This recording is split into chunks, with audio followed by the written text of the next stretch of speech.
There you go. And I am going to aim this right at you. Is that great?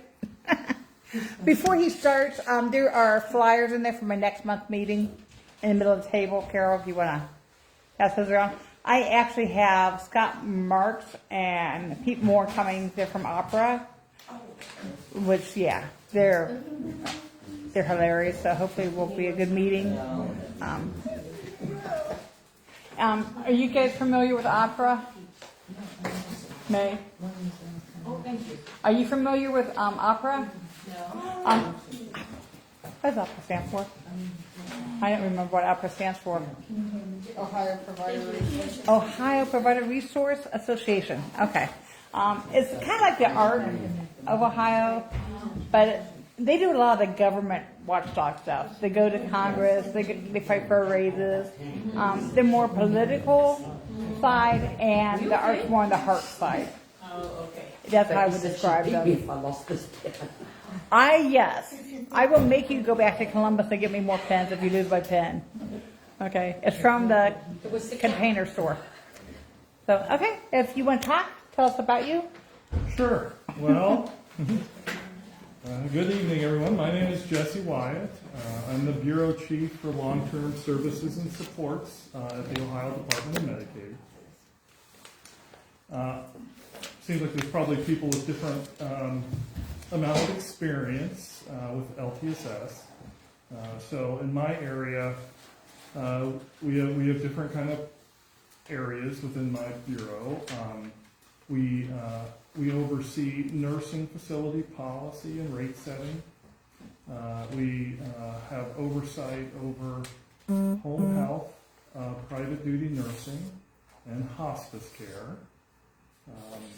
We also have oversight over policy for home-based services for the HCBS waivers. And some of you maybe are a little more familiar with that than others, but there are actually 8 different home and community-based waivers in Ohio. Home and community-based waiver is essentially, we're doing something that traditional Medicaid would not allow, hence the name waiver. And Medicaid in Ohio has oversight. There are 2 HCBS waivers that the Department of Aging operates on a daily basis. One is the assisted living waiver for individuals who want to reside in assisted living. One is the passport waiver, and the passport waiver serves individuals who are 60 and older, so mostly the aging population.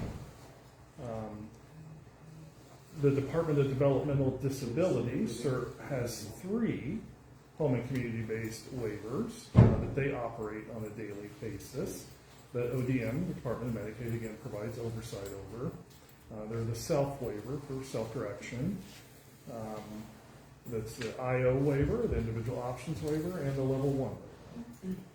And then Medicaid itself, we operate 2 home and community-based waivers ourselves. One is the Ohio Home Care Waiver, which is primarily for individuals with physical disabilities before they turn 60. And then a My Care Waiver.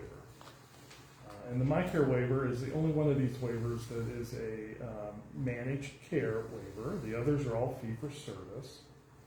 And fee-for-service is kind of traditional in the sense that the state has a set rate for an activity. Often that's a unit rate, so like a quarter hour, for example.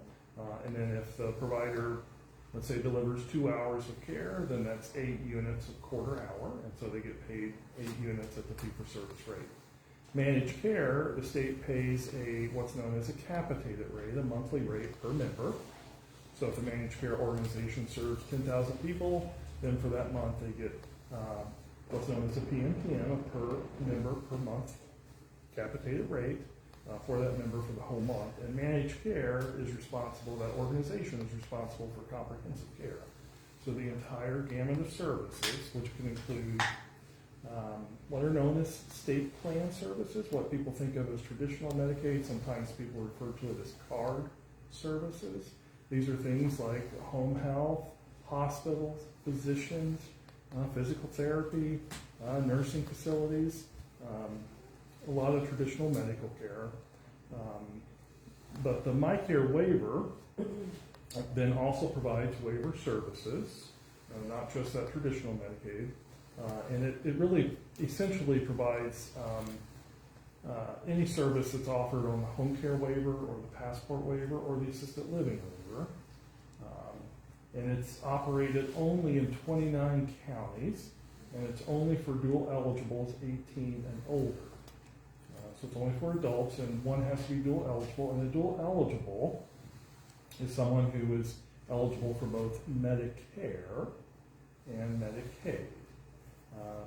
And Medicare serves individuals who turn 65. It also helps individuals who have been determined disabled. And there's a couple other small items that can qualify one for Medicare. Those are the two biggest reasons why someone's eligible.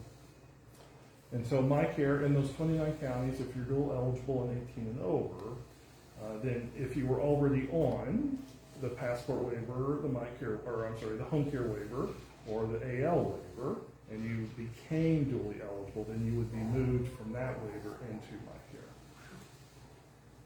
And so waiver services can run the gamut, and each waiver is a little different. They offer a different set of services. They kind of target a different population for the most part, and they have different eligibility requirements even. For example, level of care. So Medicaid, to qualify for Medicaid, generally speaking, it's income and your assets. But for a waiver, you also have something called functional eligibility, which is often just referred to as level of care. So one has to meet a certain level of care to qualify functionally for the waiver. And there's a couple different standards. For the DODD waivers, it's ICF, IID, or intermediate level of care. And then on the nursing facility-based waivers, so passport, the AL waiver, the MyCare waiver, and the home care waiver, it's nursing facility level of care. Essentially, someone would have to be functionally need the support of a nursing facility to qualify for one of those waivers. But and on the DODD side, they have to essentially functionally qualify for ICF, an intermediate care facility, to qualify for one of those waivers. But instead of going into one of those types of institutions, individuals choose to stay at home and remain on a waiver. And so then we provide support, or pay for support. We don't really provide it ourselves. We pay providers, or the managed care organization pays providers, and we pay the managed care organization to pay providers to help individuals remain at home and independent instead of going into a nursing facility or ICF, if that's what they prefer. Of course, anyone can choose an ICF or nursing facility if that's what they're eligible for. It's their choice. And waivers have to be, they have to cost the state less on average per person than it does for the equivalent institution. So for example, if you're on the passport waiver or the home care waiver, the people we serve on those waivers on average have to cost less than if we were to provide nursing facility care for those individuals. And the same on the DODD waivers. Individuals served on those waivers have to cost us overall less on average per person than if all those individuals were in ICF. What's that average now, Jesse? I would have to double check, and it varies a little bit by waiver. Right. So for Seems like it's somewhere in the ballpark of 17,000. per month? That seems kind of high. I would have to double check. Okay. I'm sorry. Carol, your mom just had to pay the bill. We just had a bill for $14,000 and some for 1 month in a skilled facility for my mom after she passed away. And that will vary from facility to facility a little bit. And each individual is going to have a different amount of care. Some individuals don't need as much, some individuals need more. The federal requirement, we can do it actually a couple different ways. States do have an option where it could be each individual, it has to be cheaper to serve at home than it would be in an institution, whether that's a nursing facility or ICF. But that's not how we do it. We do it on average. So we do have individuals that certainly on the individual level could cost more to keep at home than put in a nursing facility or reside in a nursing facility or ICF. But the opposite is also true. that we have lots of people who are cheaper. And so on average, the waivers, it's a federal requirement, they do have to be cheaper. However we, do the math, they have to be cheaper on average for being at home. And so, what the average nursing facility cost is per month, I don't have that off the top. I would have to get that, but we do have to report that to CMS every year for each individual waiver, not only the institutional cost, whether that's a nursing facility, but also how much the waiver costs. And when I say waiver, I do also mean the corresponding state plan services, because like a nursing facility, for example, provides a fair amount of nursing care themselves. Someone at home, the waiver can provide nursing, but most nursing in the home is actually provided by the state plan, which is home health or private duty nursing. And so when we look at the cost, we do have to add up all the state plan costs that the individual uses for both, and people do receive state plan for nursing facilities too. It's a lower dollar amount than the waiver, but we have to add up both the state plan and the waiver costs for nursing and for people on the waiver. And so, but we are cheaper, but it does vary by waiver a little bit. What do you know about them changing the categories, like the COBD? That's been talked about. They're going to change the COPD, the cost of doing business categories. They talk about bringing us down to 2 or 3 categories. Do you know anything about that? I am not familiar. I apologize. Yeah. Yeah, because I know a lot of what we get paid and how we get paid goes by county. Yeah. So, and they're talking about making it rural and making it cityfied. And Yeah. like, I don't know how I'd fall because my house is here, the city's right here. I mean, I go across the street, I'm in the city. I go behind my house, I'm in the country. So, Is that for the DODD waiver provider rates, I presume? I think they're Yeah. playing with that and along with the ODDP, when they change all that stuff. That's what they're talking about doing. Yeah, yeah. And the DODD rates are a little more complex than the other waivers. And they have a lot of different components for acuity level, and I think for region too. Now, on the Medicaid waivers, on the whatever they give me the initial. Ohio Home Care Waiver. Thank you. OHCW. Do you guys have add-ons for behaviors and stuff too? No. And I will say every service is a little different too. I mean, they're not all exactly the same as far as the payment. But no, the DOD waivers have a lot more nuance on their rates. What about this new shared living that's coming through for the Medicaid side? Structured family caregiving. Yes. Mm-hmm. It needs to run through the shredder. Sorry, Jesse, I'm just being honest. It's Well, sure. So I'm sorry, what was your first? Okay, you know how the DODD has an Ohio shared living, okay? We're all Ohio shared living. You're not? Okay. Well, Medicaid's coming out with a new waiver that's going to be their version of the Ohio shared living for Medicaid. But they're only wanting to pay how much a day? It's $116.48 a day for a full day, And that's it. and No variables. So there's no add-ons for stuff like that. Like he said, there is no add-ons for any type of medical complexity, behavior, longevity, anything like what the DOD side has. The other They don't thing have an IO. with shared living is Why? all Why don't of Medicaid have it? Yeah, that's the the, DOD. you have to work through an agency with shared living. You have to be state tested and licensed as an STNA.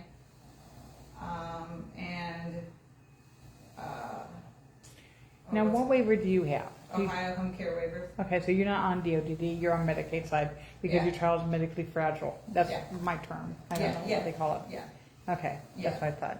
Yeah, so kids like her get excluded from structured family caregiving because of the medical complexity and unstable. Is the age a factor? You Well, as the draft rule is written, one does have to be 18. 18. Yeah. Okay. The structured family caregiving is similar to shared living. It's not the same.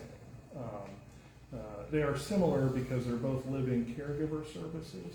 So the caregiver who's getting paid for the care does have to live with the member It can be the member's home, it could be the caregiver's home as well. Okay, question on that. Are you going to force people onto that waiver? No. Because I know I got forced onto shared living. A lot of us got forced over onto shared living No, when they did away with the TBD waiver. yeah, absolutely not, no. Are It's you real- sure? I am positive. Are you positive? Because what I'm hearing now, and coming down, is that parents are having, that are paid providers currently, that have been, whether they're nurses or whether they're just aides, they're not only having their hours cut, but they're being told they can't be their family member's provider anymore, their kid's provider anymore. Well, so I can't speak to individual cases, especially when, that person's not here, they haven't given permission, I don't know, what those cases are. But I can positively affirm that no one would be forced on the structured family caregiving. It's a voluntary option. But when people have no other option, when they're, like, say a case manager tells somebody, well, you can't get paid anymore to be your kid's provider, and, then structured family caregiving comes out, and then they're like, if you wanna get paid, this is what they're gonna do, then you can go over here to structured family caregiving. And Yeah. that's the only, if your kid is over 18 years old, it's gonna be like that. It's gonna, I've been doing this for 17 years. Yeah, and I understand your concerns, but that's not the intent of the service. The intent is there are individuals who will benefit from the service, who will want it, who will voluntarily choose it and stay with it. And it is a little different than shared living because it has a focus on the caregiver. And so the agency that's involved has to provide additional support and education and training to that caregiver and oversight. So the focus on the caregiving, that's where your medical doc needing to be SDNA certified is coming in at? Then? But Well, Yeah. that's always on the, Yeah. that's always on the Medicaid side, Yeah. because even on 4432, AKA the family caregiver rule, it's on that too, it's in that too. Well, the caregiver rule itself doesn't really talk about scope of practice. No, it refers you over to 4604. Well, yeah, scope of practice is really a separate and distinct item. The caregiver rule is really our approach, the state's approach to paying for family members to be the paid direct care worker. And it does get to the most common service that is delivered through the waivers.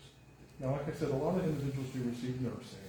Most of that nursing is actually delivered through state plan, although there is some nursing delivered through the waivers. The most common by far service delivered through the waivers is personal care. On the DOD side, it's called homemaker personal care. On the nursing facility-based waivers, it's just called personal care.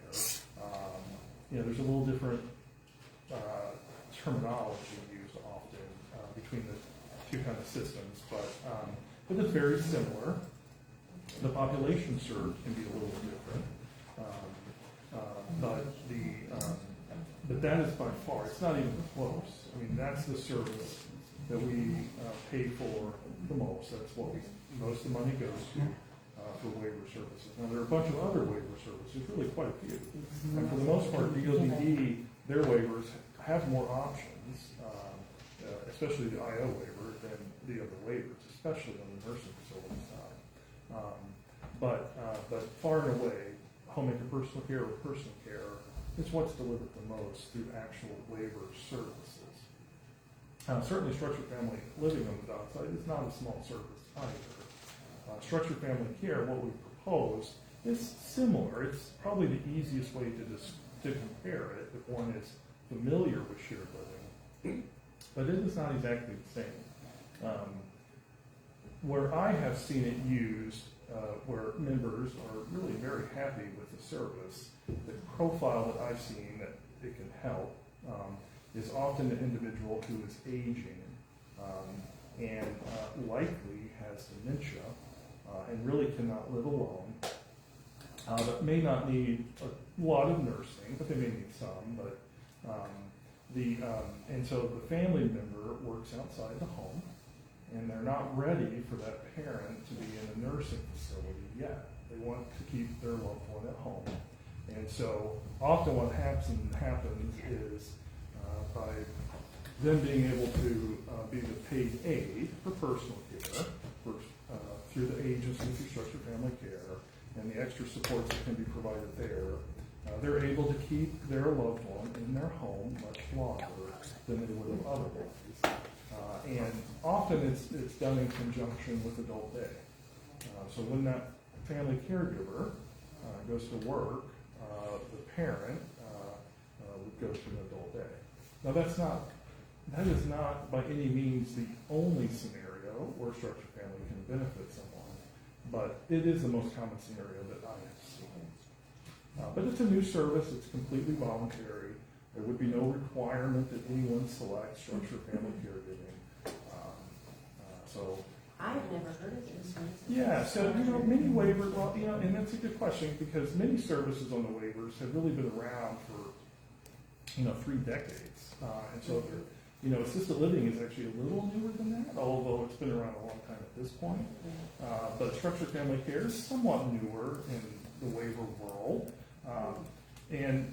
But many states have adopted it. Massachusetts, Georgia, South Dakota, Indiana, and there's really several others. And so it's been a growing service. And from my experience, it's the people who use it are very happy with it. But if someone isn't, they'll have the opportunity to just say, I don't want that anymore, and pick a different service. They have a choice, absolutely. Yeah. But it wouldn't be to deliver nursing care itself. It would be to deliver personal care. So that direct care worker, the caregiver, the family caregiver, really would just be delivering personal care, not nursing care. And if they needed nursing care, could they get Yeah, nursing care on yeah, top of all absolutely. that? If they need Absolutely, nursing care, absolutely, yeah. would that be an add-on? Would that be something? It wouldn't be an add-on, it would just be an additional service. So, Additional. yeah, so there'd be a different provider. So they would still get a daily rate and then have somebody come in and do So somebody else nursing. will come in and do the nursing. That's correct, yes. Is there, how many hours a day? Well, so it's the rate, the proposed Is it rate. daily rate Yeah, the proposed rate is a daily rate, that's correct, yes. of what? 113, is that what it was? Did I hear that correctly? 116.48. Wow. Which is lower than the IO's lowest rate. That's through agency though, right? Yeah, that's the So money that'll be agency paid pays- to the agency agency. Oh, and then they the pay agency So if will you have a determine- 20% discount, That's correct. then the discount, the IP we get, then You do you're not have talking to under use $100 a the day as the IP It's then. agency only. Structured family Oh, caregiving is Agency only? It's the agency. Agency. Okay, only. then the agency is Yeah. going to take 25%, 25%, so now what were we down Well, to? What I did some research because the BIA came out the other week for that, and comments were out. So it states like South Dakota and some of them, what we saw was that the amount being passed down to the actual caregiver was anywhere from 50% of the per diem daily rate to 60%. Wow. Yeah.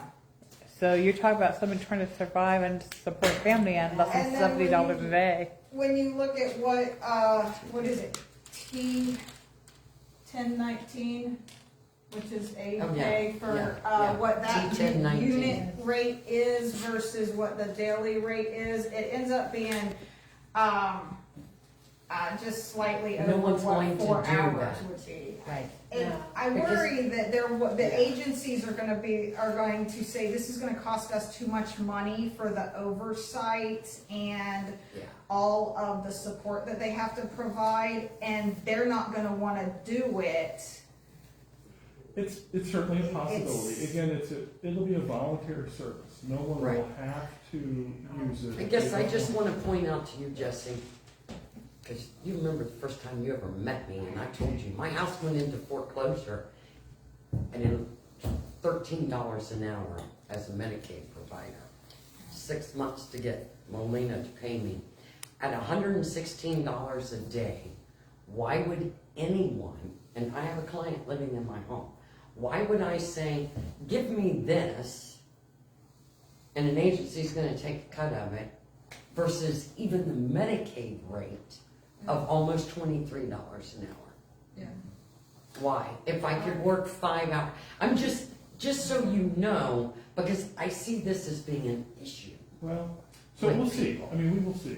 Our rate is pretty competitive with other states. If you did some research, you would see that our structured family care, the proposed rate, is really pretty competitive with other states. Now, some states have different tiers, so it's somewhat similar to DOD, but a little different, because basically people fall in, it's not an add-on, it's just based on their acuity level, they get different tier rates.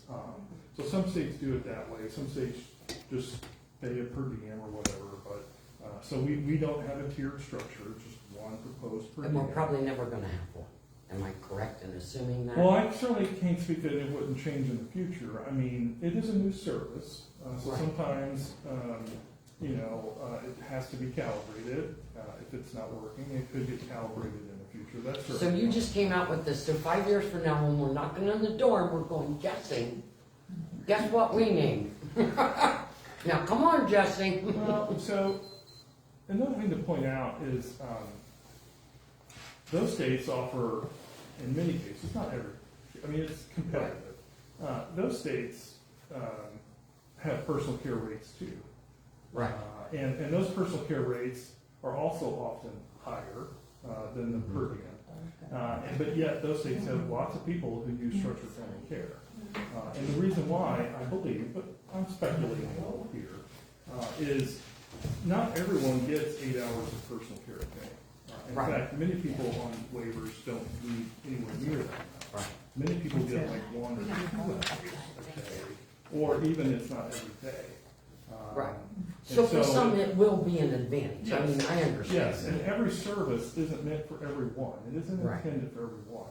Like I said, the profile where I've seen where this really has been successful, and members are very happy with it, is when you have an aging parent, and often that parent cannot live alone, often, not always, but due to dementia. The family does not want to put that individual in a nursing home, not yet anyway. And they have to work. They're not independently wealthy, and so they work outside the home as well, and they cannot take care of the parent 24 hours a day. So a combination of this and adult day. So you keep talking about the dementia and older parents. Is this, can you go from passport to this family structure? I'm asking because I'm looking at the money here. I'm not sure- I'm not sure of the question. So here, let me see if I can answer this. You have your passport waiver, My Care, Ohio Home Care waiver. And structured family caregiving is basically gonna be a service added to all 3 of those waivers. It's an option, yes, that's A correct. service option. Well, and here's why I'm asking. So the client that lives in my home, he has dementia. He also has cancer. At this rate, granted, I do dual. So my passport pay is $28 an hour. So if I'm only doing 20 hours a week, then logically, if the agency ain't keeping a huge cut, this would be paid 30 days a month, correct? It The depends on rate. the month, it depends on the month, but yes. Right, but I mean, how many ever days is in a Yeah, month? correct. So, At least 28.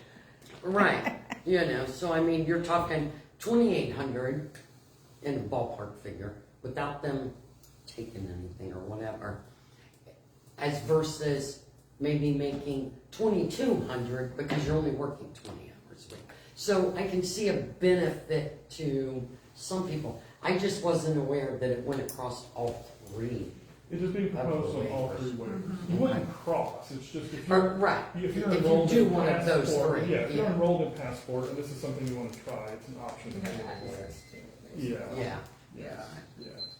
And the way My Care works, because both home care and passport feed into. Right, Yeah. right, yeah. So it has to be on there. My Care has to be on there because Essentially, there's 2 yes. feet. We still have to go through the process to get approval from CMS. It is not Right, approved. right. It's been approved in many states. Yeah, yeah. And my care, for someone to have my care, they just have to be Medicare and Medicaid eligible. I argued with people because my son-in-law was 39 years old, and he's going to my care. No, yeah, and he's gonna have a passport case manager. No, is no such thing. Get out of here, because there is such a thing. And that's what people don't understand, is just because you're on my care, you can have the my care and not be 60 years old. Yeah. Because my son-in-law got disabled Yeah. at the age of 35. So after his 2 years on disability through Social Security, then Medicare kicks in, you know. And once he receives Medicare, he's still qualified for his Medicaid. Yes. Yeah, dually eligible. So you do have to be 18 though. Right. So minor Right. children are not on my care. Mhm. Additionally, today there are only 29 my care counties. Right. But by 2026, Well, so, yeah, in the budget bill, in the last budget bill in Ohio, the General Assembly, within the budget, did require us to go statewide eventually for my care. yeah.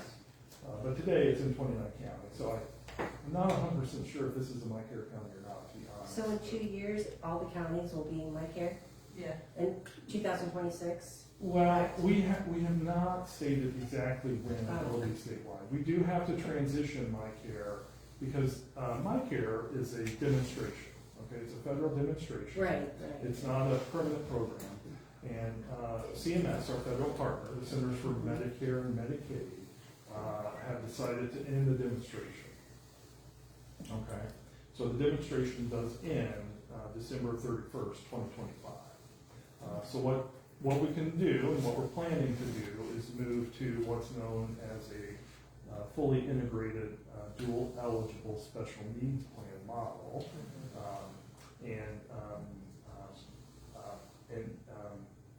But we have not announced precisely when we're going statewide. The 29 counties that are on my care today will be essentially the same. I mean, the differences between the my care demonstration and a fully integrated dual eligible special needs plan model, or it's called fami for short, they're pretty similar. But keep in mind, my care, just so you're aware, because I know a lot of folks here have some connection to the DoD waivers, and my care is, if you're on a DoD waiver, you are not in my care, even if you're dually eligible. Right. But we all know someone here. Sure. Has some kind of No, I connection, you know. understand. Right. I'm not trying to downplay that. I do know there's a lot of people with DoD connections, and I don't want any confusion. Oh, yeah, absolutely. Because really, my care really does not impact the DoD No, waivers. no. But we all have, elderly parents. Sure. Friends. Sure, no, and that's fine. I just wanted to be very clear. I didn't want anyone to be confused. Oh, yeah. Now, then you have to, like when CMS ends a demonstration, do you have to fully integrate and go into it? Or can you say, wait a minute, this just did not work for the people on this program or on this waiver, and we need to figure something else out, but we don't need to waste money on continuing with something that doesn't Yeah. work for the. Yeah. And I think I can answer this, but I do want to say I have to be careful. So I don't know if everyone's aware, we actually just released a request for applications for my care plans. All right, so I don't know if you've seen that. Right. So I am limited in what I can say because that procurement is out there right now. So I have to be very careful when I talk. and that's to fill all the other 88 counties.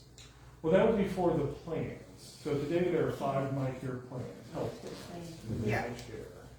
And today, it's not just the 29 counties today, it's also, there are different regions within my care. So it's not like one plan serves all 29 counties today, Right. that's not the case. Right. And so this would be the procurement that would select whichever plans work for the new my care program, for the 5 model that I mentioned. I know people down where we live have issues because CareSource is big down there. You know, that's their home office is That's their Dayton. backyard. And literally, if you had MyCare, and everybody down there, all your doctors, everybody takes CareSource. But if you were on MyCare, Montgomery County and the Dayton region was not a CareSource MyCare coverage area. And Yeah, Yeah. yeah. And the plans for the current MyCare program were selected 10 years ago. Right, oh wow. right. Yeah, Right. So it's definitely time to redo that. yeah. So I have to be careful because that procurement is active. I really have to be very Yeah. careful Yeah. what I say. But CMS gave us an option that if we didn't move to an integrated model, the program would have ended 2 years ago. Oh, so now we have to, no matter what. And we're on that path. Take them federal dollars. For you know those the of you answer. that don't know, CMS is Center for Medicaid Services. Yeah. I think I misspoke. Maybe it was 1 year ago, but sorry. It's, Doesn't matter. anyway, we're past Doesn't that. matter, Yeah. if you change it, something, you know. Could you, Can I kind of find with you what I heard? You said if someone has Medicare eligible plus DOD waiver, that person is also DOD on DOD Iowa waiver, she would not be on a MyCare. That's correct. Right. But why am I seeing my daughter has MyCare? Which exactly?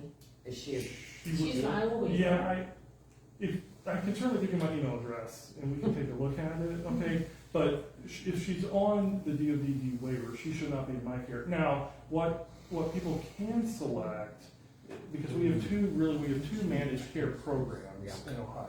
One is MyCare, and MyCare is for individuals who are duly eligible, but not for individuals on the nursing facility, or I'm sorry, not for individuals on the DOD waiver, but they are duly eligible, they have to be at least 18, Yeah. and they have to live today in one of 29 counties.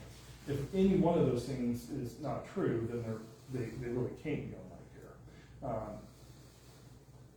And I will say sometimes people refer to dual eligibles, and there's a difference between fully dual eligible and what's called partial dual eligible. Really? Yes. Uh-huh. Now, in a way, partial dual eligible is really much different because you don't get any Medicaid service. Yeah, if you're partial eligible, or partial dually eligible, partial dual, Right. you still receive the full Medicare benefit. You get Medicare. Although even with that, there's actually some nuance and some exceptions. But for this conversation, Yeah. just to make it simpler, but you don't receive Medicaid, really. What Medicaid does is they can pick up like your premiums for Medicare or your they out-of-pocket. pay Social Security? Yeah. Yeah. So if you're partial dual, you don't actually get Medicaid services. Medicaid just picks up some of your Medicare costs. Is that an income guideline thing? There's a variety. There's actually several different, it really is. There are several different types of partial So there's duals. different. There really is, yeah. It's really, and it gets really complex. Yeah, and I am familiar, but to be honest, I would have to I would want to show you because I wouldn't want to get it wrong. Yeah, it's really complex and I wouldn't want to get it wrong for you. But on the DOD waivers, individuals do select managed care plans, not for their waiver services, but for their Medicaid state plan services. Now, not everyone does that. That is completely voluntary, but there really are thousands of people who have selected managed care that are on a DOD waiver that receive their managed care services for state plan. Now, state plan again is things like hospitals, physicians. I thought when I Nursing. called, I was told that she is not allowed to select any of the managed care. Since she's covered by her father's insurance plan, Yeah. number one, primary, second, Medicare, because of she works there. She's been working for more than 5 years. Before Okay. she qualified for Medicare, it was so simple, insurance and Medicaid. Yeah, And whatever insurance doesn't pick up, Medicaid pick up, yeah. perfect. So, But now, nobody picks up, I'm paying out of pocket. yeah. And so what, Yeah. and so this is. With the You should waiver? never have to do that. Yeah. Yeah. It's like, no, such as medicine. Some of the medicine didn't get covered. Medicare Because Medicaid? medicine, yeah, it didn't cover. doesn't cover medicine. Yeah. No. Part D does. Right. So Alright. Part D, not all the medicine. For example, for memantine, one of the, Yeah. prescribed by a neurologist will not get covered by insurance Yeah. because the deductible. But Yeah. I'm fine with that. Mhm. And Medicare said, no, we won't cover. So Medicare won't cover. I can't cover that. That's what Yeah. Medicaid say. And that really, I want to get back to your question, but I do want to point out too that actually can be a real positive to MyCare itself, because you have one organization covering the full range of benefits. Yeah. Where in your situation, you could have 3 or 4 different organizations, and it becomes really complex as far as who's paying what. So that actually can be an advantage to what's known as an integrated plan, where one organization is covering both your Medicare and Medicaid, both at the same time. The promise is one set of notices, one point of contact, one appeals process, and these denial issues, when you have multiple plans and having to go between them, can be a lot easier. Now, that doesn't mean there aren't problems. I'm not saying that. But MyCare itself, I mean, that's kind of the point, is that it really can be beneficial to many individuals who have both Medicare and Medicaid. And we all know this, but keep in mind, many people on Medicare and Medicaid, if they're duly eligible, I mean, the average person who's duly eligible really is a lot more fragile than just the average population, right? And navigating either Medicare or Medicaid can be challenging for someone who's healthy. And so that's the promise. That's where MyCare really can be very beneficial. But on the DoD waivers, I want to mention this because it is kind of confusing. But managed care is a voluntary option for people on the DoD waivers for their state plan services. However, once someone becomes duly eligible, that's no longer an option. But that is only full duals. We're not talking about partial duals. But so it does depend a little bit. But the thing is, the way our managed care plans are structured for Medicaid is we have a set of managed care plans who serves really the bulk of the Medicaid population in Ohio, right? Very large population, but they don't serve individuals who are on waivers in a nursing facility, in the ICF, and they don't serve individuals who are full duals, dually eligible. And so MyCare does not serve people on the DoD waiver. And so if someone's on the DoD waiver and they've chosen a managed care plan for their Medicaid state plan services, once they become duly eligible, they actually have to go back to fee-for-service. At that point, there's not another option. But I can People service like plain Medicaid. plain Medicaid. Yeah. Now, but you also I mentioned don't that. think I chose that, but, that's what she has on her account.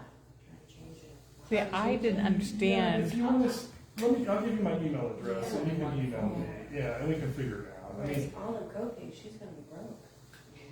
It's not that much, but the other thing that, it's not funny, I used to see 3 other people in my account.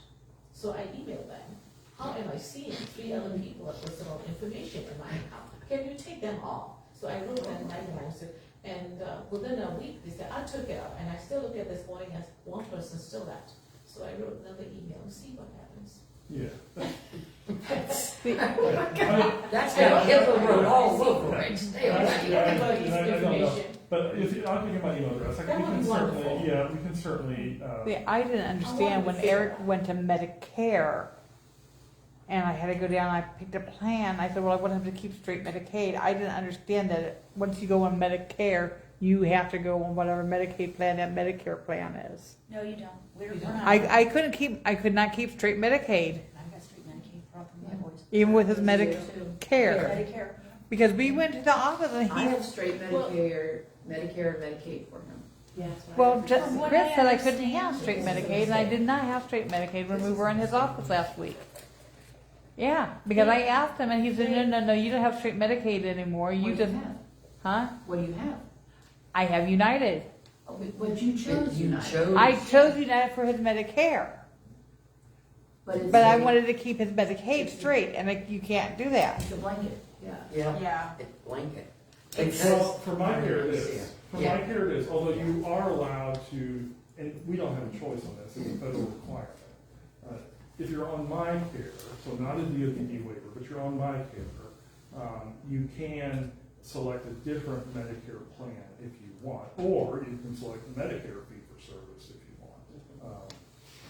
That's an option. Those are options available to anyone on Medicare. The biggest problem with the Medicare and the Medicaid is people get renewed and, So, Job and Family Services going, oh my God, they're changing, they're turning 65. We don't have to give them crap no more. So they go through and reevaluate them. They always kick that person that's turning 65 off. My client's like, what do you mean I no longer qualify for Medicaid? I call Job and Family Service. The lady says, no, he makes $1,200 and some dollars a month. That's too much money. He don't qualify for Medicaid no more. I went, okay. She's like, but he's dual eligible, so we'll pay his $189 a month for his Medicare. I went, okay. Next day, I'm like, go down to the county, give me long-term care. We ain't going through this crap, he's got cancer. I'm not doing without coverage. And the lady's like, this is what they always do, and this is what they always tell people.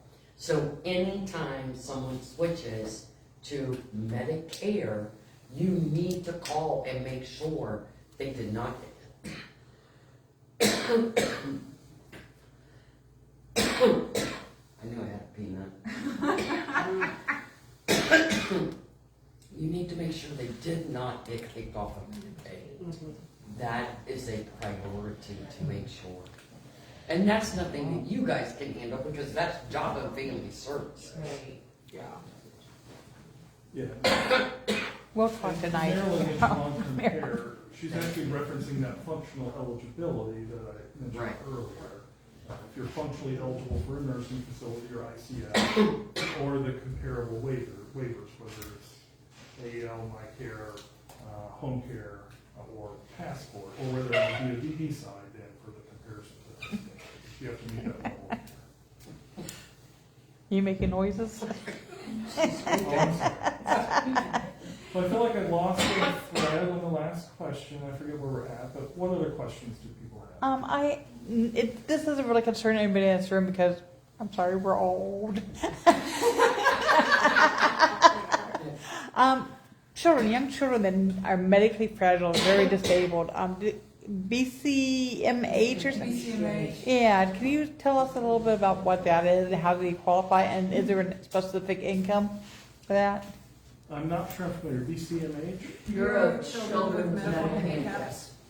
That is not something I I'm. don't even, I'm is sorry. it, Yeah, they changed its name. Yeah, I get They questions just about changed its name. little kids that cannot qualify for services and health insurance because their parents make too money, but they're Yeah. very, very disabled. Yeah, so a lot of times the hospitals, when you go into the hospital, they have people that work in the hospitals that handle all of that stuff and everything, and that's how we got on that.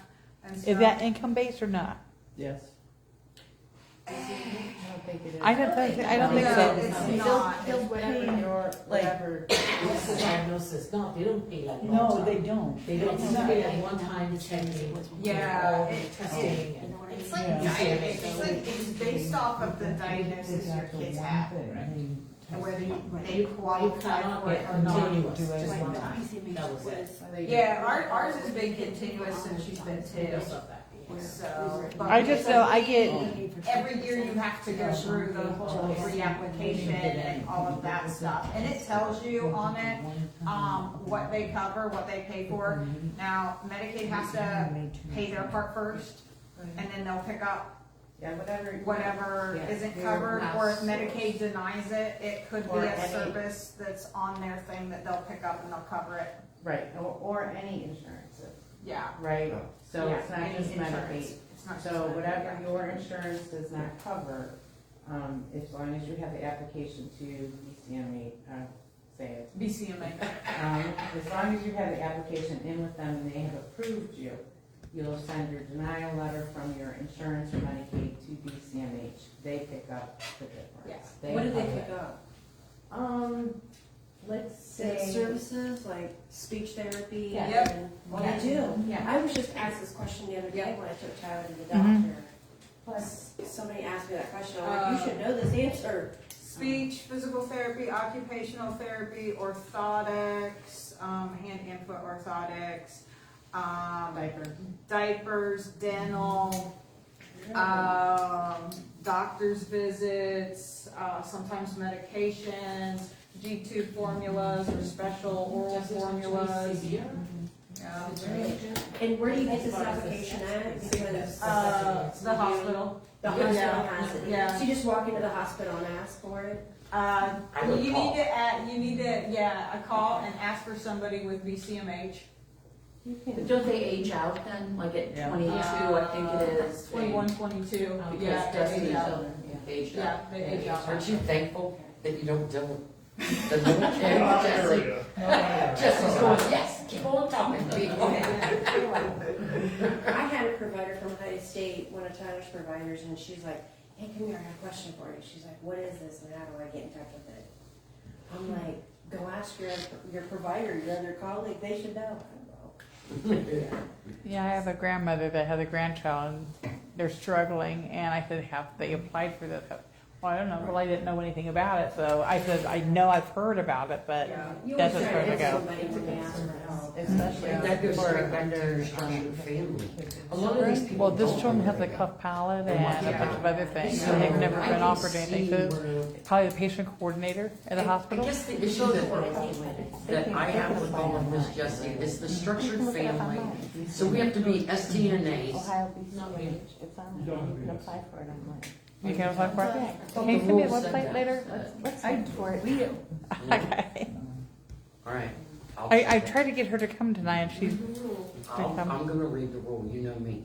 It's the, Well, because my issue is, I was an STNA way back in 2010. So I can kind of get exempt because I have my certificate and this kind of stuff. But my ODM client was bedridden and you had to do everything for him. My DOT client, track her calories, make sure she don't leave the house. And I make double the amount of money that I do for the one that I'm doing everything for. And that's why I'm asking about the categories and stuff, because we need that. If ODMA is requiring us to be STNAs, to be providers, it explains why all these providers are flocking to DOT. For DOT, you just hop online, 6 to 8 hours and you're done. and you're done. There's no You're state- done and you're making more money than the people working for ODM as an STNA. And I know it was a 75% pay raise, even though some people correct me and say it was only 50-some%. Overall, it was 75%. Screw that first hour stuff, you know. You went from $13 an hour to almost 23. Take your money and hush. I don't want to hear no more complaints. didn't they do away with that first hour bump? Yes, they The did. loaded first hour, Yeah. yeah, we did away with that, yeah.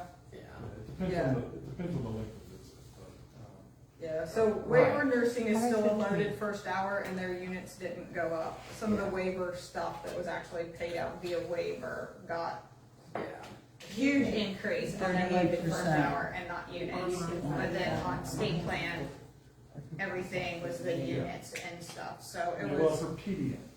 So Right, for PDN, PDN. we effectively, for billing, you still actually have a loaded first hour. Right. But the effective rate is what it makes the wage. Yeah. For PDN, but not for waiver nursing, not for home health. Right. And the personal care service on passport already had eliminated, never had a waived first hour. Right. And so home care was not. I second. Okay, good. Because the average I'll give length it to of my visit lady for Sunday. PDN is about 8 hours. Yeah. The average length of visit for personal care aid is about 4. Yeah. And the average length of visit for home health or labor nursing is 1 and 2. Yeah. So length of visit matters in this conversation. Right. And again, and the thing is, not everyone is the same. So I mean, there are lots of individuals on the DODB waivers who needs a lot more support than many people on the passport. Is, Yeah. I mean, a lot more. It just varies. there's a chair over here. So each person's plan is individualized. Right. And everybody has, different needs and different goals. And so, to me, part of what we do is to make sure that we offer a full range of services for individuals to receive the type of care and the settings that they want. So that's what we try to do. And I think that first time the care here is new, it may not be for everyone. How well it does, I mean, we'll see. Draw my need to. I do think it's very likely that it will be. Well, yeah, because if anybody that's less than 20, $100 a month, that program, if they don't take so Which is much. called passport, for example, is the goal for the population. Right, and that's just it. Most people here are over the age of 65 or 60 for So, passport. but it varies, and there are people in passport who have really significant needs too, I don't want to say. that. Right, It yeah. just really varies, and so different services can benefit different people. Kind of that matrix of service is, something that states work on to try to serve the people and maintain fiscal sustainability too. And many of you probably already know this, but of course, Medicare, we talk a lot about Medicare and Medicaid. Medicare is all federal, right? It's all paid by the federal. We all pay taxes, but it's really run by the federal government, but by CMS.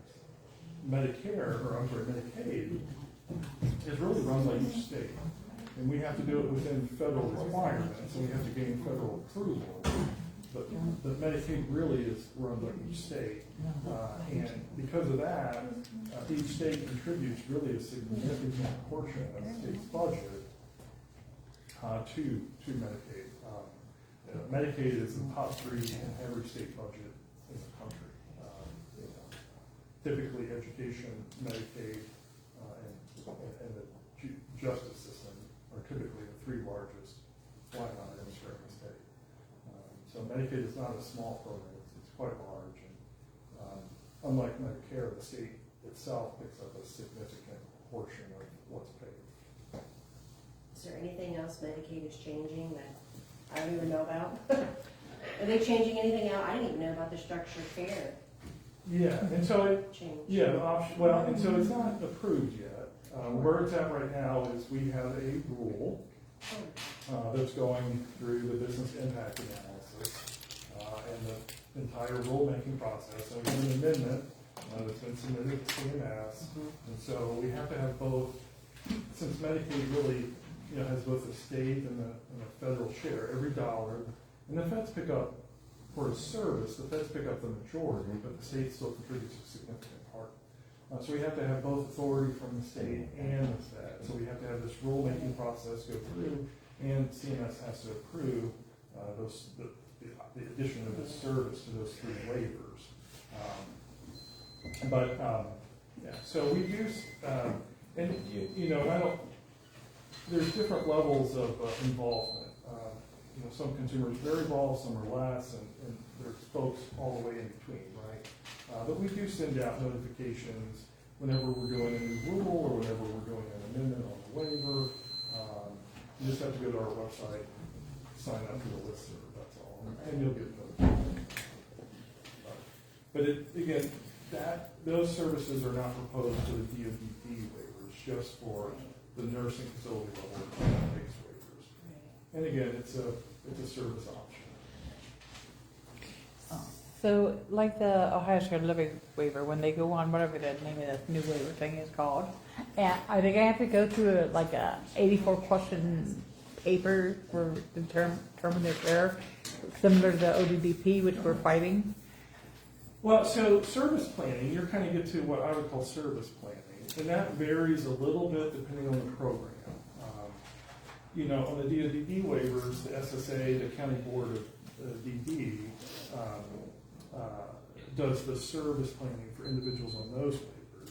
For the home care waiver, we actually have 2 case management agencies, CareStar and CareSource, and this is not the managed care part of CareSource, this is fee-for-service CareSource. And CareSource does delegate in some counties to area agencies on aging. And then on the ODA waivers, it's primarily the area agencies on aging and one other organization that we do this service planning. And then on MyCare, you have some differences, but for the waiver services for people over 60, it's primarily the AAAs in those 29 counties. I hear the word AAA. What does AAA stand for? AAA stands for Area Agency on Aging. Okay. Yeah. So they're kind of the SSA equivalent. That it's just that the organization itself is the Area Agency on Aging, whereas the organization for the DOTD waivers is the County Board of Development. And you have, so it's a little different, but and most of the AAAs are nonprofits, but there are some differences, like the Area Agency on Aging in Columbus is part of the city of Columbus, for example. And so those questions and that kind of what I would call again service planning process really varies from program to program. So it's not exactly the same. Do you ever see in the future the rules getting more in line with each other, like Medicaid and DOTD? Like, It's- this is an example, Medicaid, not Medicaid, yeah, well, Medicaid will pay for home repairs, repair the things. DOTD does not do home repairs, that kind of things. Yeah. We just have things like that. No, it's a great question.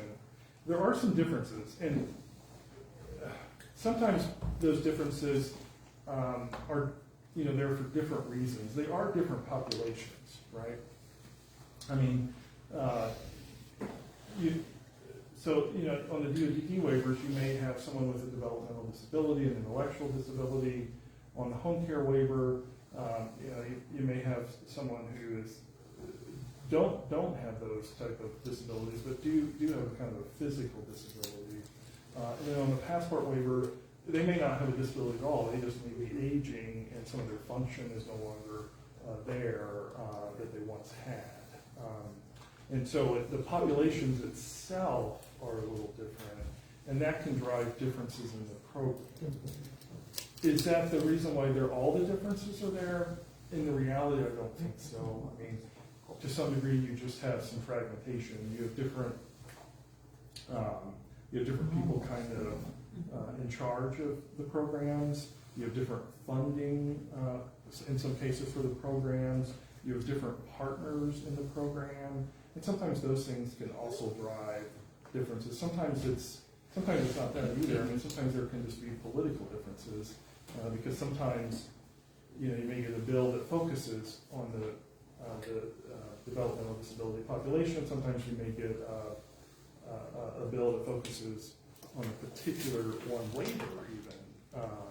And so, the Department of Medicaid, we have tried to align, when it makes sense, nursing facility waivers, because I get what you're saying, there's differences between the DOTD waivers and the nursing facility waivers.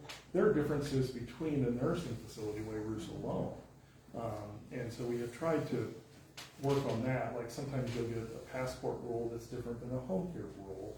And then for my care, that can be kind of problematic because then which rule, kind of goes over the other one. And so those kind of differences do exist. And we have tried where it makes sense and continue to do so really to try to make those match more, align those. And someone brought up the caregiver rule. The caregiver rule is an aligned rule, meaning it is the same for all waivers. But with that said, the caregiver rule itself, though, still allows for exceptions based on the program. And so, for example, the DOTD system has allowed independent providers to serve adults, for a very, very long time. And so there really are differences. But whether the DOD waivers and the NIF waivers would be aligned, I mean, I can certainly see some alignment on certain areas, but that's anyone's guess, really. It's a great question, though. Thank you. Okay, question. Going back to, even though this does not impact me, but like she said, it impacts other people we know. Going back to this 116.48. So is that's through an agency, but is that after agency fees or before agency fees? Before. Because I was just looking at Indiana and they pay $120 a day. Yeah, I think the rates vary depending on acuity. So they actually can pay less and more. It depends on the person's acuity level. Our proposed rate doesn't split it that way. But in other words, that goes to the agency and it's up to the Agencies agency decide what to to pay you. decide. Well, it's up to both. I mean, it's up to both. I mean, you're right, the agency, will only pay what they're willing to pay, but the individual is not locked in. I mean, for one, they could pick a different agency, they could also just pick different services. Jesse, I just finished up my ODA agency stuff, and I can tell you, there's too many of these agencies out there that they're not gonna pay these providers even 75% of that. I got quoted as saying I was going to pay my providers 80% of the ODA rate. I thought that was okay. And then I'm told, no, you won't. You won't. Well, what they don't understand is we're nonprofit. We don't care about the money. We're not like these other agency owners. But still. I mean, individuals have a choice. Yeah. If they don't want the service, they can select a different service. If they don't want one agency, they can select another. And different agencies, compete with one another for labor.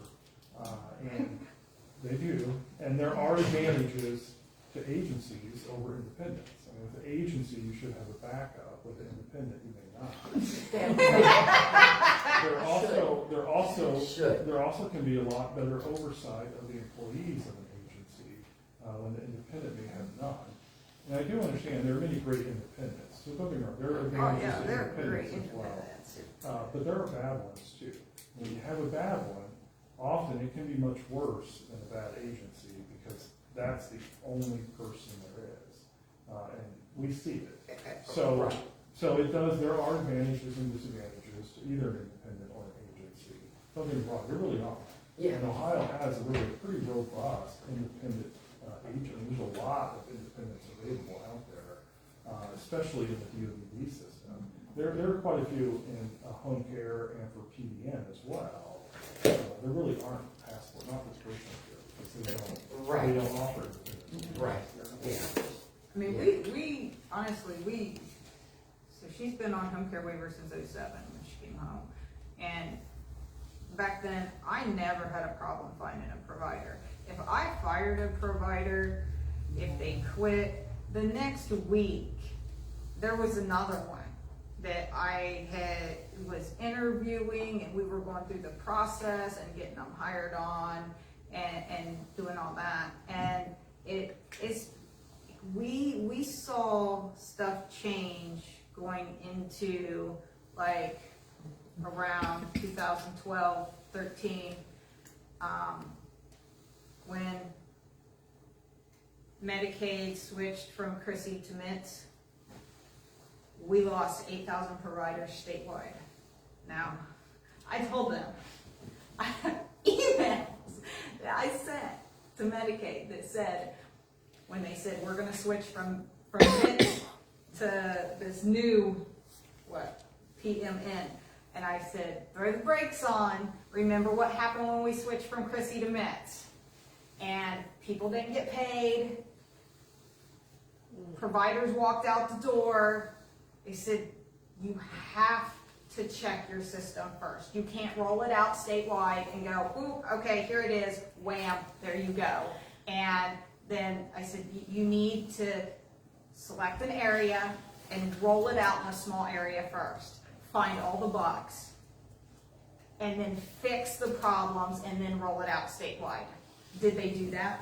Absolutely not. They rolled it out statewide, and here we go again. All over again. Providers not getting paid. Constantly.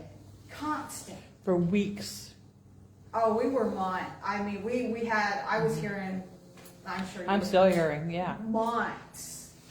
And it's just like, where's the accountability for that type of stuff when that contractor of Medicaid that was taking over drops the ball? Where's the accountability of the contractors that come in and are now gonna be the pharmacy benefit manager and says, oh, oh, her on fee, you've been on that for a long time and it's never required a prior authorization, so we're gonna slap one on it and not say a word to anybody, and I only have 2 days that I can go get that filled at the pharmacy, and now I'm out and I'm calling the pharmacy and going, I need her medicine, and they're like,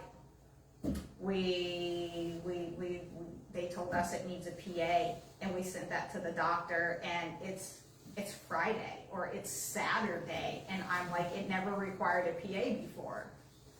I mean, it just, to me, if our providers and parents and family members are gonna be held accountable for the things we do and what we're supposed to do, then those other Medicaid contractors need to be held accountable when they do that stuff too. That's having problems in Stark County trying to find providers. Oh, I haven't had a provider for 2 months. I finally got one for 2 days a week, but the problem is they come high. I have to now say, do not come high. Do not come to my house high. Because I have to specify that now. Wow. Or they just call me and say, I'm not coming in today. But here's the biggest problem. The last one was at least honest, said I'll lose my JFS benefits. They're also on Medicaid. So the problem is they're gonna lose their Medicaid benefits also if they work too much or get paid too much. And the woman that I thought was gonna be fabulous quit. She worked for me one day and she admitted that she'd lose her JFS benefits. She'd lose her and it,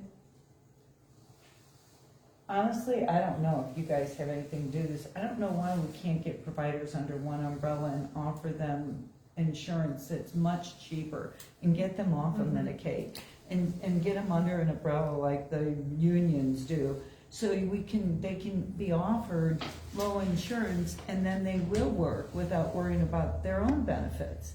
And it seems simple, right? Teachers unions, you got all these big, why can't you guys get the providers under one group and offer them instead of Medicaid? Because then they can't work so many hours or make too much money. It's so Why not restricted. give them Maggie Medicaid? Well, I'm just saying, there's As a gotta be provider. some, Just not allow it to count towards their Medicaid adjusted gross benefit. yeah, do something. That's the problem is we're not getting the best of the best. We're not. We're getting the one that just put out her joint wants to Well, come in my house. that's exactly what, I mean, I could smell her car smell like pot when I walk by it. Yeah, that's their excuse now is, well, it's legal now. But they're not allowed to be providers. But then you can't drink alcohol. Right. Exactly. They're not allowed to Yeah, be but that's their providers. excuse, and it's like, well, alcohol's always been legal. You're not allowed to come to work when it's alcohol. I'm not allowed to drink alcohol when I'm the only one providing care to my kid. So what makes that okay? You know? But it just feels like there could be really There's quick gotta- fix or Yeah. just things that would be common sense that you guys could do to make it so our providers aren't on Medicaid also. You know, that's what's sad. Those people are on Medicaid also. And Even what they collecting work through food. agency. So, in your instance where this structured family where they have to work through an agency, they're still keeping them under the level for where they have to rely upon Medicaid. Right. Yeah. So agencies do not offer benefits. They do not. So you have a catch-22. You can't take them higher and you can't take them lower. Yeah. So we have providers that are not coming into the field, whether it's an ODM provider or whether it's a DoD provider, because their benefits are important. The only people that actually suffer from that is our individuals. Yeah, the Because consumer. the consumer is the one who has to have the services. It's not the provider that has to have, it's the consumer needs the services. And it would make much more sense to be able to keep the providers in an umbrella that would keep them comfortable enough to keep returning to provide services for our consumers. Beth had 6 providers in 14 months. I don't know. I can't keep a provider. I had to fire the one though. She came by every day. I couldn't take it anymore.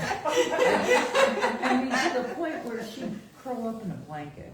I mean, you know. Did you remember? And then But- she would request off because it's her birthday. But Or by the sister's ball game. weekend, or by the weekend, Tuesday, Wednesday, she was there, but by the time Thursday, Friday came around, she had some kind of problem, she was sick, and Yeah. so Beth had no. And I knew it was coming too, right? Right. I would, they would prep me almost that they were gonna call on. Something was hurting, and by. And they're young, And raise right? your hand, I'm an independent provider and I've never drank and I've never had drugs. Did you Ever Yeah, with my yeah, but it clients. doesn't matter. It So- doesn't matter. It is. You have to report it to the state. Right. So they're not allowed to She be, quit, so she's not anywhere, she was so she jumping still has a around. because provider What number. we saw was they're starting to jump But around. to she different- has, but she has a provider number still. She is not allowed to have marijuana in their system as a provider. No. Yeah, so those are the things to prevent that from And I think what going happens further is to get her is provider things number like revoked. myself, Right. who just like, oh, And And as my an general agency, too. we can't, Her boyfriend did I it, would and love to she see the word smells, blackball, she but might we not have can't spoken blackball. with, he might have. she was. So they can Say, John. I would have really loved to have seen Medicaid go, okay, here, like years ago, they used to have a provider registry, and it had all the providers on it, the IPs, and agencies and stuff. And, you know, if you could search, okay, I live in Montgomery County, you go to Montgomery County, who's all the providers that provide services? It had their email on there, your phone numbers, and you could literally send out a mass email that said, hey, I'm looking for a provider, you know, and this is, you know, what they need to be licensed in, and this is what they need to provide to my daughter, and stuff. And I think if Medicaid had something like that again, and they had it to where, you know, you could really rate your providers. And that's not, I mean, I would love to be able to leave reviews, but I know that would be harder for Medicaid. I think if we could just leave stars, it would help all of us out so much more. I have to let you know, so I'm a registered nurse and I'm a DOD OSL provider. In order to become a OSL provider, I had to go through ODM and register with ODM as a registered nurse. Yeah. And so now I am placed on your board, that board. So when someone is searching for a nurse in my area, I get calls all the time if I would take a PDN case. I don't do PDN services, although I'm registered to do them. But there is a provider search that people have access to because they cold call me all the time. And I'm in Cuyahoga County. Yeah, see, I don't have access to that anymore. We don't have, our case management company does all of that. But it would be nice to be able to leave and rate your provider. And is that why? Because an MCO manages most of them? Well, so actually, we have an OBLPSS website where you can search for long-term care providers. And I would not say that it's, yeah, well, there it is, there's a link, and you can search for providers in your area. Is it 100% accurate? No. And it does include some non-Medicaid providers too. But we do have a website you can search for. But it's not that match.com crap, right? You're talking about, that is distinct, that's a Swipe right, separate, swipe left. Right. Yeah, no, that's okay, that's a separate, yeah, so. That one. PCG Max. PCG Yes. That's what it's called, yes, and that is limited to the home care and my care waiver.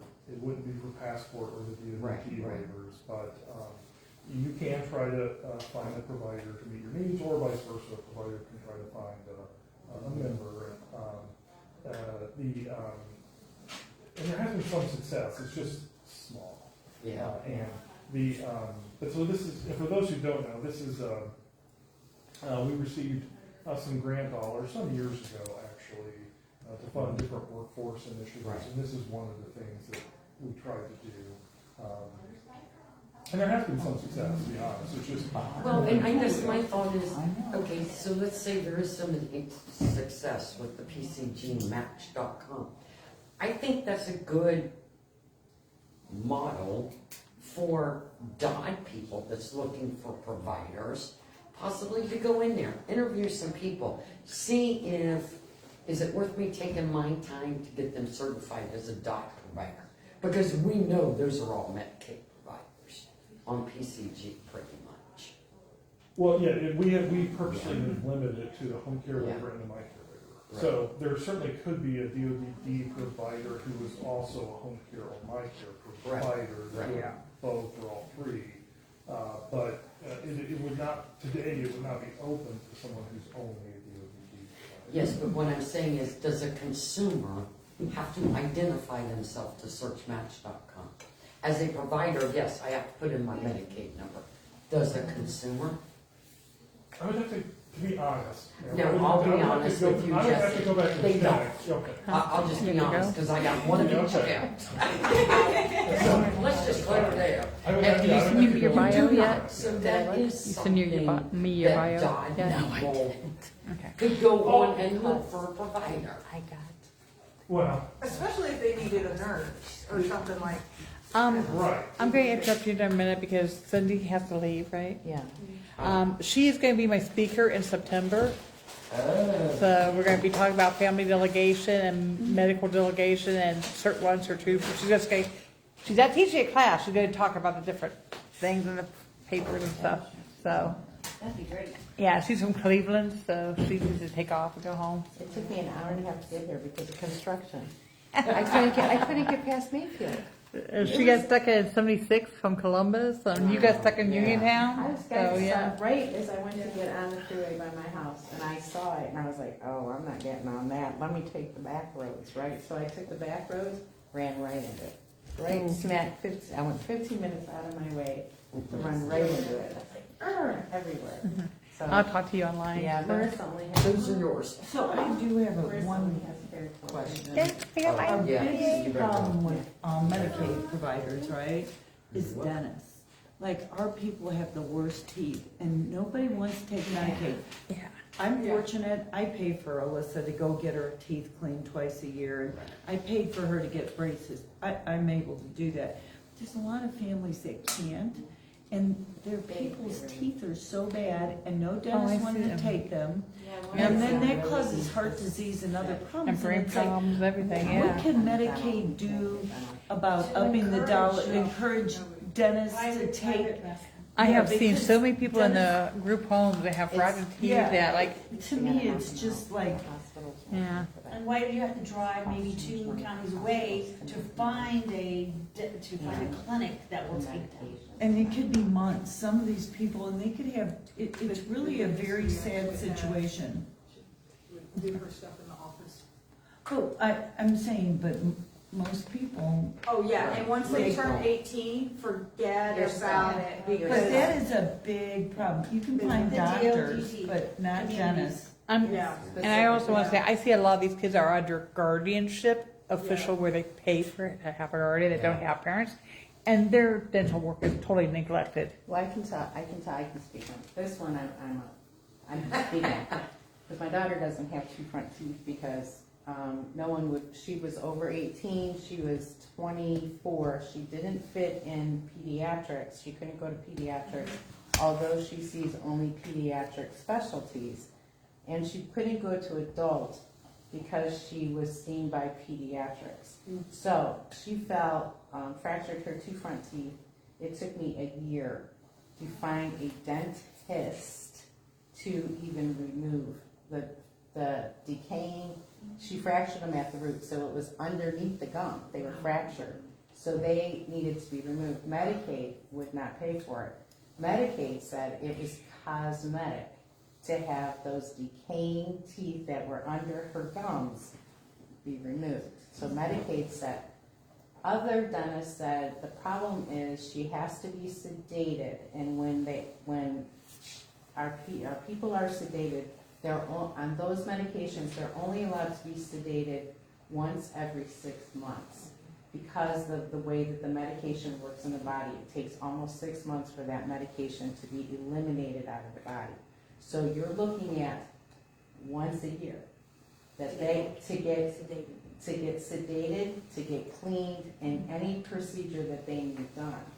And so you're gonna, once a year, if you imagine all of our consumers, all the clients that are around, let's just look in here, Yeah.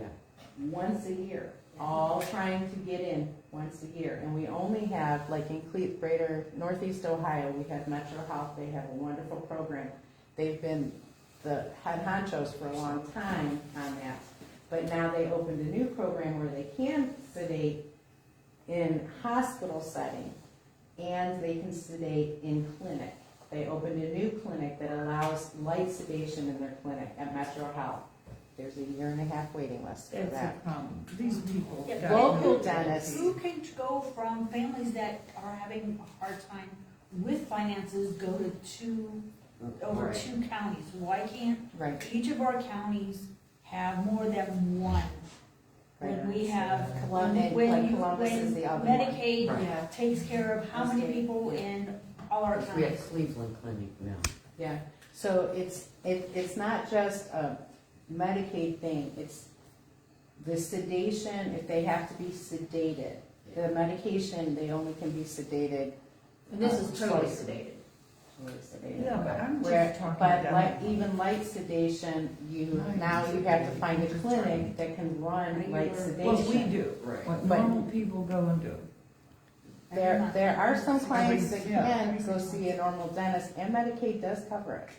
Yeah, And but there like- are some individuals, I'm sorry, like your daughter, is it your daughter? Yeah, yeah. Like your daughter, she can't go to a normal dentist. We She- do. Yeah, that's awesome. I kid you not, we actually found a dentist, but now our problem is she turned 18. And, She's stuck. and it's like, where do we go? Yeah. Because nobody, no- everybody, like You're where we stuck. live in our region, they will take managed care. But you're They stuck. will not take straight Medicaid, Medicaid Right? once they're 18, and they hit, like, everybody is referring everybody to Dr. McGuire, who's an oral surgeon, and she has now almost a year wait list to get in and see her just to do regular stuff Yep. for the kids. So what do we do? How do we fix that to be able to get more doctors to take straight Medicaid so that these kids can just go in, you A know? cleaning. For emergency. Yeah, What is the issue? Why is that? Well, so I apologize, I mean, this is not, and I apologize, I do have a kind of an area that I work in, Right. and dental is just not that area. Right.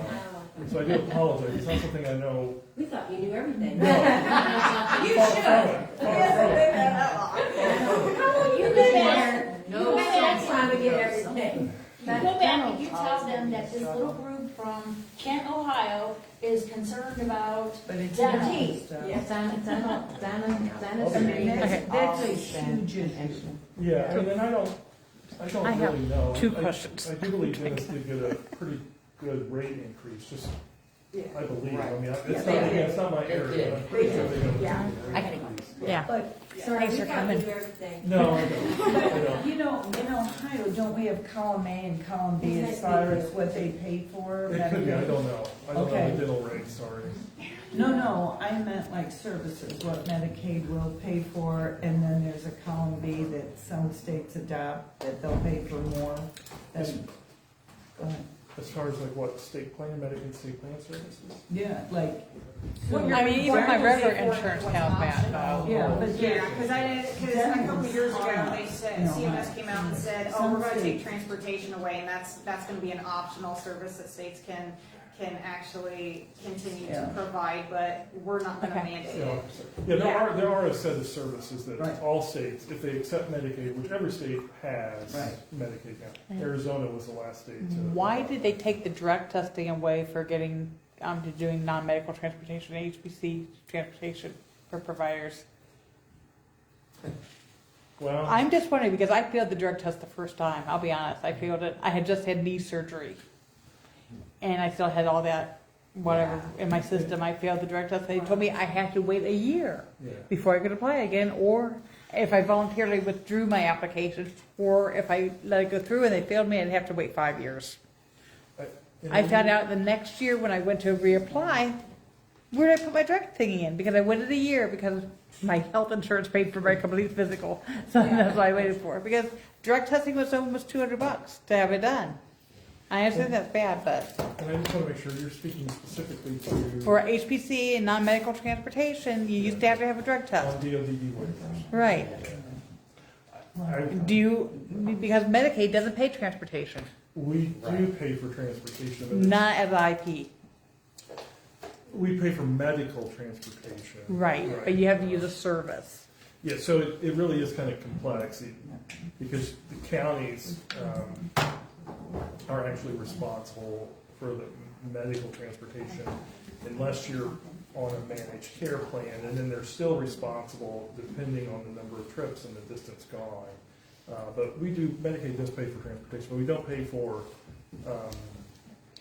Now for, non-medical. now for your companies that do the transporting, do they require drug testing? And I do apologize, transportation actually is I not just was actually wondering. in my area either. The waivers are, so I can find out the. I just was reasons why wondering, because God nobody made will that drive my decision, child but- because none of these drivers out there are drug tested anymore. So, Well, I don't trust them. when I take Alyssa to the Cleveland Clinic, I get paid. Yeah, but you Mileage. you don't. Yeah, I can get paid. I get paid for transporting Eric, but I don't have to be drug tested anymore. Oh, It used to be you had to, Oh, I to don't be get drug qualified to do transportation. You had to go through a drug testing. I don't get those. And I apologize, this is probably something I should know, so I apologize. I would have to ask God. I just was wondering what they happened and why it went away. Did it go away because you didn't have enough transporting because it was so stinking expensive to have the drug test done? Yeah, I mean. Like I said, I waited for my private insurance to pay for it. Yeah, I would only, Yeah. I could only speculate. I mean, I would assume anytime you remove a requirement, it ever so slightly, or maybe not so slightly, depending, increases the number of providers who can deliver care. I understand But that. But it is a balance. That's what I'm assuming because it was cost prohibitive. And my other question, I'm going back to the conference. I asked you about the holding providers to the 40-hour work week and fighting the 60 hours. Okay. And you thought it was because of health and safety. And that was your answer to me. And I want to know whose health and whose safety, because these same providers, such as Kelly, that is being held down to 40 hours, she's still the one doing the care after that 40 hours ends. And you're talking, I just want to make sure, you're talking about the caregiver rule. The caregiver role. Yeah. You referred to NIOCA, but your comment was you thought it was probably due to health and safety. Yes. And I want to know whose health and Well, I whose do want to safety. make sure, because if I refer to NIOCA, it could be a DOD-specific requirement. Is No, no. that's a Medicaid rule. Is a Well, I know Medicaid the rule caregiver too? rule. Well, the 40 hours in the caregiver now, on the DOD side, they can go up to. Up to 60. Yeah, but. Yeah. Depending on the but there county, are some other counties are not allowing limitations that. under the waivers. I just, because Yeah. she's referencing a conversation that previously took place, and if I refer to NIOCA, it probably, Yeah.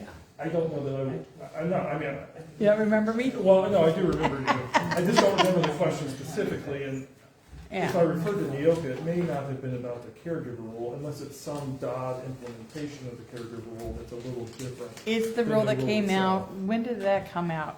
Do you remember? Well, January is when it took effect. Yeah. It came out last fall for comment. Yeah. and No everything else. provider in Ohio is supposed to go over 60. They're supposed to go up to 40. 60 is depends on the county. And anything over Yeah, so- 60 is the prior authorization. Yeah, and let me just ask, is it, you don't have to answer, but is it a minor child or an adult? You don't have to. Either. Either. Well, I know adults and because, I for know example- minors. There's different rules. Yeah, Yeah. there are different rules. For example, But I so want to know is- whose is- health and whose safety is it concerning. okay, I'll try to address that generically. So prior to the pandemic, for the most part, I mean, we didn't pay for a parent to be the direct care worker of a minor child, True. like at all. True. That's true. Now, during the pandemic, we did, and then when we made that provision permanent, we did place a 40-hour limitation although there is an exception process that one can go through to get more hours if it's approved. So for parents of minor children, I mean, compared to pre-pandemic, we're paying for a lot more than we used to. Now, the DOT system has had a much longer history of independence providing care to kind of adult children, so to speak, than the NIF-based waivers. And so that's one of the kind of programmatic differences between the NIF waivers and the DODD waivers. And the 60-hour thing is, I would have to go talk to DOT and find out, but my assumption is that 60-hour limitation is pure DODD. That is not part of the caregiver rule. I mean, 60 hours is not in the caregiver rule itself at all. 40 hours is, 60 hours is not. 40 hours, and there's an exception process. So that's what I'm saying. If I refer to the OCA, I'm guessing there's actually some nuance that really was a DODD specific item. But in general, to address the 40-hour limitation placed in the caregiver rule, there's a couple things. So the health and safety that I mentioned there is a federal requirement that all states have to try and meet. And it's not a specific requirement, it's a general requirement. So for example, in the caregiver rule, if the parent of a minor child wants to be the paid caregiver, CMS, our federal partner, requires that it only be for individuals who need extraordinary care. And what that means is, for example, the best example I have, and I know it's maybe not the best example, but I think it illustrates the point well, is a newborn child. All newborn children, none of them can bathe themselves, right, ever. No newborn child can ever bathe themselves. So for a newborn child, for bathing, that would not be considered extraordinary care. But for a 17-year-old, 17-year-olds normally can bathe themselves. So if a 17-year-old cannot bathe themselves, that absolutely would be extraordinary care. So that's a very specific requirement that CMS has. So we had to develop a way to ensure that we were delivering care to individuals who needed extraordinary care for a paid caregiver, for a parent of a minor child. It's true for spouses too. And that's the only population that tool applies to, is parents of minor children, where the parent wants to be the paid caregiver, or a spouse, and the spouse wants to be the paid caregiver. So that's a very specific requirement. Health and safety is a much more general. I mean, CMS doesn't precisely tell us how to meet health and safety, but it's still a requirement that we have to try and meet. So states have different ways to try and what they believe to meet health and safety requirements. And so for the caregiver rule, a couple things I would note. Almost every state that's made that type of thing permanent post-pandemic has some hour limitation, whether it's 40 or a little bit more, and mostly it's 40. So we are not alone in having that type of requirement, not even close. Now, that's not every state, that is true, but it is most.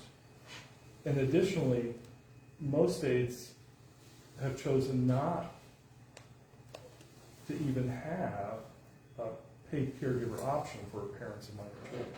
I mean, the majority of states simply have just decided not to do it at all.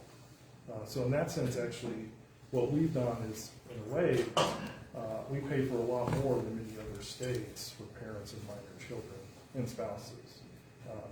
But we do believe that 40 hours, generally speaking, is a health and safety related item because it helps ensure that the individual is only working so long.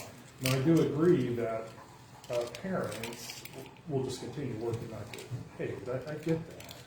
But it's really one way that we try to address health and safety and other items. But and again, there really are not many states that haven't placed that type of requirement if they will pay for parents of minor children to be the director worker at all. I get that, that restriction can be challenging for some individuals, for sure. Especially when they can't find a provider. Yep. I get it. And they need to go over that 40, and you got SSA says, oh, no, the rule says 40. It's for your health and safety. You got to stop at 40. Well, okay, come here and take care of my child then. Well, again, there is an exception process, so if they're unhappy with that limitation, I would encourage them to reach out to Dodd and say, I believe my situation requires more than 40. That doesn't mean it'll be approved. 9 times out of 10 is denied. That doesn't mean it'll be approved, but I would encourage in that situation, if you think there's a scenario where it needs more than 40 hours, there is an exception process and to go to Dodd with. Jesse, I meant to ask you on that family structure, whatever. Can a POA or a guardian use that, or is that gonna be a no? Or does the extraordinary care come into that too? Extraordinary care would come in if it's a spouse. In that scenario, they would have to go through that tool. What happened to the rule where you can't have sex with your client? And you're taking. I'm dead serious. The rule says under It does. it does. say that. It does, and now you got This spouses is taking care of the and that's- spouses. You know, I mean, obviously not on the clock. Well, they're on the daily rate. But, yeah, exactly. Then someone will be saying Medicaid's paying for sex here, you know? Well, I'm just saying, by the time you're that old, you're probably not doing it anyways.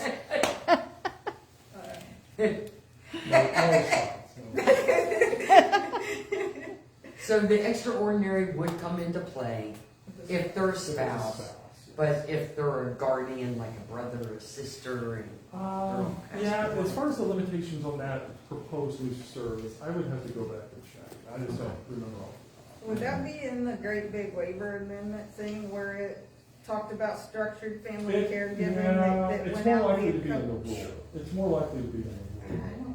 they gotta quit sending out 270 pages I mean, at a that time. thing- I have a slow There was a whole reader. thing that was going I on, need to comprehend. but yeah. It's CMS's form, not mine. But it's too long. Okay, so my question is, because I've seen the paid family caregiver rule come out. We went through Appendix K, and we have all that stuff with that, and where I was not allowed to be paid to take care of my child during COVID. And now we have structured family caregiving that specifically excludes my daughter. So I guess my question is, when is Medicaid gonna come out with a rule that actually helps kids like my daughter that are nursing facility level of care, that are skilled nursing, that are 24-hour skilled nursing? Everything you do is nursing. And to help us parents. I mean, I've been doing this for years. My daughter's 19 now. She was 2. She came home when she was 2 after everything happened, and I've never been able to go back to work. I had to walk away from my career to stay at home, and there have been times where we have went years and never received nursing care. And I have literally pulled 24 hours a day, 7 days a week for that whole time. I will tell you right now, I currently pull almost 100 hours a week, and 66 of that is straight. And what I get, because I'm a single parent, we have to go live off of public assistance. And you have to get food stamps, and you have to get Social Security, and this and that. And none of it pays the bills. You can't cover all those bills, plus pick up everything that Medicaid decides not to cover, plus fight the system all the time. Take care of my own health, which has deteriorated because of all this. Just like, when are we gonna get the help? Because, you know, I saw 2 rules come out in the last 6 months that should have helped us, and neither one of those rules helped us. Yeah, no, it's a good question. It's a good question. It's fair. So there's lots of things. And I get that it's not a silver bullet. It was not a silver bullet. It is not a silver bullet. I think there's some evidence it's helping. That doesn't necessarily mean it's helping your individual situation. But, you know, for nursing, we did really raise rates significantly for estate plan nursing. Again, not that that's a silver bullet or anything like that, but it's certainly a component and part of it. But I think it's fair to say that we should do more for certain populations. For a population, and I can tell you often what I see, cases that are really tough, or cases where it's, and I'm sure there's many others, but this is just often what crosses my desk. The cases where the individual, the member, has an inability to care for themselves, whether that's because they're a child or their condition or what have you, but they really do have some inability to care for themselves. And then additionally, there's a lot of what many might call complex care for home-based services, like a trach, a vent, a G-tube, maybe some paralyzation of some kind, those type of things.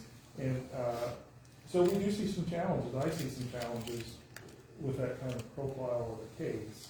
And so certainly that's something that we need to take a look at. But as far as when we're doing X or Y, I mean, I can't really talk about that. And a lot of it depends on things that are well beyond me and well beyond the department.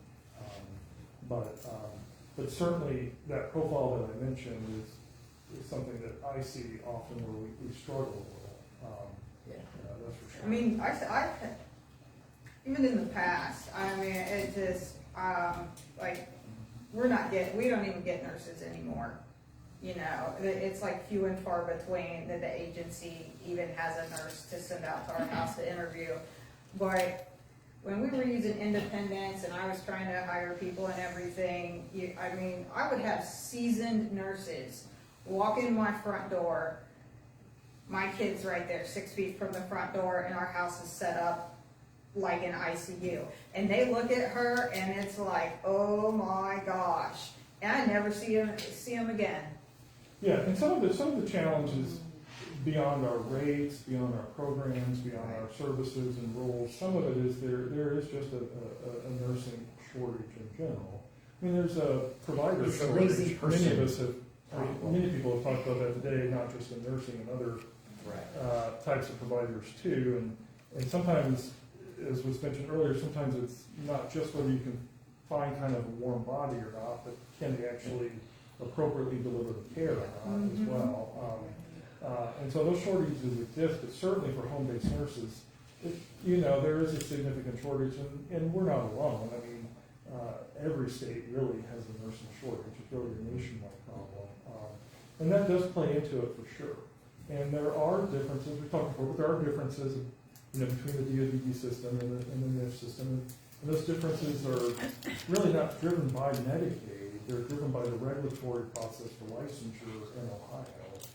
There can be more flexibility on the DoD side than there is on the nursing facility side. Really, I shouldn't even say nurse. Really, there's more flexibility in nursing on the DoD side than there is anywhere else. It's really the more accurate.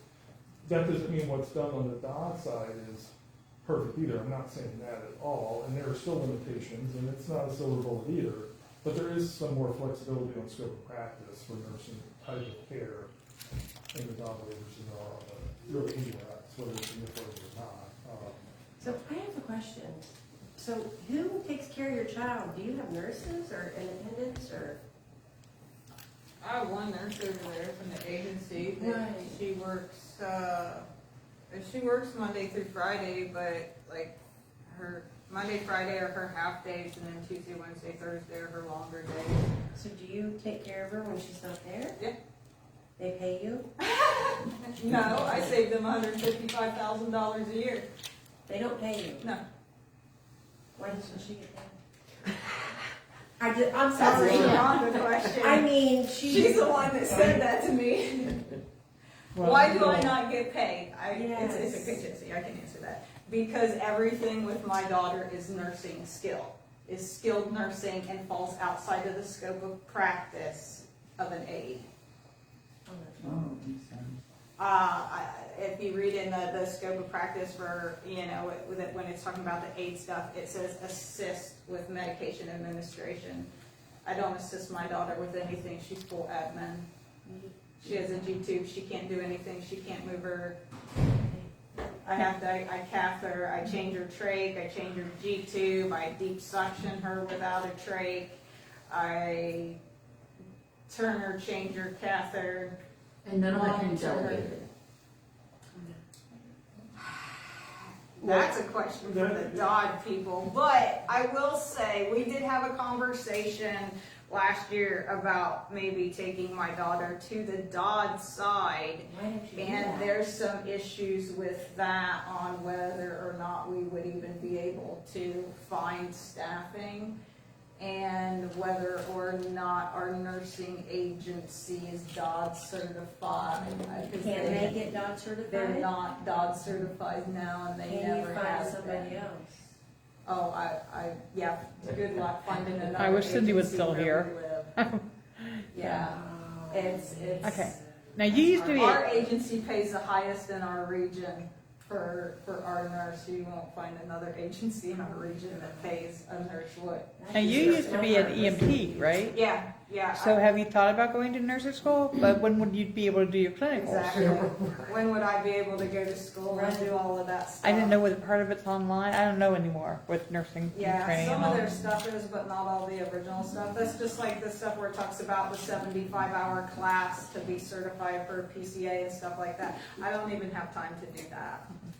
And I know SDNA is $700 through our local vocational school. I looked at a Yeah. couple weeks ago. That's ridiculous. Yeah, yeah. That's that And then the 3 75-hour weeks, course. that's that 75-hour, 3-week course that, You can't leave your daughter to do that. right, Take your daughter. So here's your client.